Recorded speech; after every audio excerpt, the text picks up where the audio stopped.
Hello, Programming 12. We are going to be starting a new project today, which is going to be a networked chess game. So you're going to have two programs, a client and a server, and you're going to be able to play chess across the two.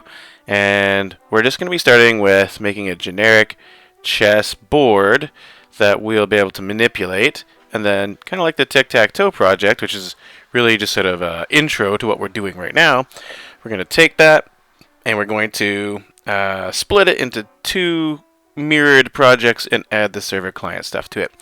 The chess game is more complex than tic-tac-toe because we are not just clicking on a move square, but we have to click on a starting move and an end move. Like, what piece are we moving and where are we moving it to? So there's going to be a lot of interesting stuff to do. In general, this project is also designed to mirror typical questions in computer science that involve processing grids, including on the AP exam, where a grid processing question is one of the four free response questions on the AP exam. So this is a good preparation for that type of thing. And just about every 2D video game you ever played was probably a 2D grid of some kind as well. Okay, so let's get started. I'll just show you what we got. This is, of course, downloadable from GitHub. There's a link in Teams to find that. And the idea is that you are going to have a bunch of images that are the chess pieces. I'll just show you. I have those downloaded and cut out for you. And you're going to have a grid. This is kind of like the tic-tac-toe grid, but there's a lot more information we need to save. And oops, it's not an int. Oh, it's a char. I'll have to go make that change in the GitHub repository. Whew. I wonder, can I do that right now? If I go to before anybody downloads it, quickly edit char. This is actually not ints but chars, and the concept here. Let's commit changes. The concept here is that a char stores a single character, which is like a letter or a number or a punctuation. There's all sorts of different possible chars, and I'm using the capital letters to represent, I guess, the black pieces, and the lowercase letters to represent the white pieces. And this is our grid.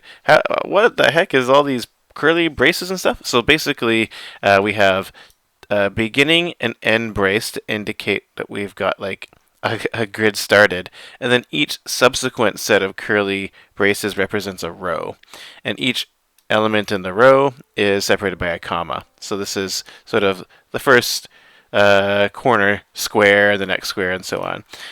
These represent pieces, and the spaces, it's actually a space character, those represent empty spaces. So that's where we won't draw pieces. So that's the idea. The commas separate the different rows, and then that's the idea. So, for example, what are the coordinates for these different things?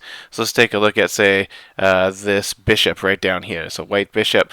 What is the coordinates of that? So that's row 0, 1, 2, 3, 4, 5, 6, 7. So row 7, column 0, 1. So if I wanted to access that particular character, I would have to say grid row 7, column 1. And that would allow me to access that particular one. So, we'll do this one more time. You could play at home. I'll give you a skill testing question. I'll just clear this out. What would be the coordinates of, say, this pawn right here? I'll pause as you think about this. And the answer is, let's row 0, 1. So row 1. And it's column 0, 1, 2, 3, 4, 5. So that's how you would access that particular pawn there. So that's how we're going to store the pieces and their positions in the chessboard. It's really important to remember that it's the grid here that stores the pieces, and the pieces aren't just being drawn and dragged around like they are, images in some kind of animation, scratch-like game or something.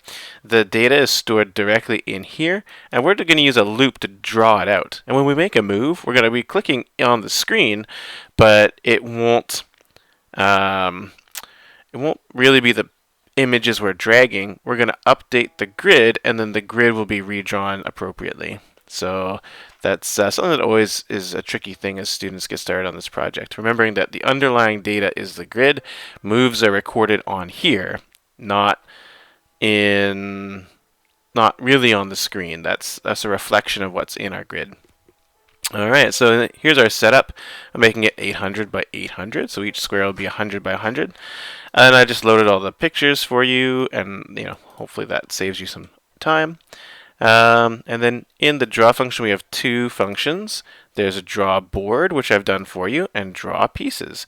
Draw board is basically, I'll show you what it does. Draw pieces is empty, and that's what you'll be working on today. Draw board looks like this. Oh, it draws the chessboard, and I'll just show you how it does it. Basically, it's keeping track of sort of your X and Y, but they're not really coordinates. These are more like row and column, to be honest. So let me rename these. Oh, actually no, that'll be too confusing because the GitHub project has them as they are. So here's the deal. Basically, we're going to be starting at a particular column and a particular row, and we're going to be counting them up by ones as we go. And we want to decide if it's going to be sort of a light square or a dark square. And the way we do that is to check to see the even and odd information of our column and our row. So I'll just show you the pattern here. The easiest way to figure it out is that the white squares, when you're on an even row, like say the top row here, or the second row, or the fourth row, and so on, if you're on sort of the evens, and I mean I'm counting from 0, so this counts as starting from 0. So when we're on a even row, row 0, notice that the squares are on the even ones, 0, 2, 4, 6.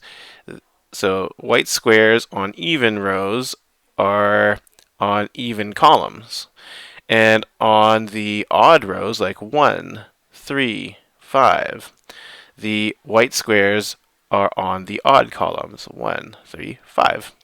So that's the pattern, and we can check for that with this here. The modulus operator basically divides a number, but doesn't give you the answer, it gives you the remainder.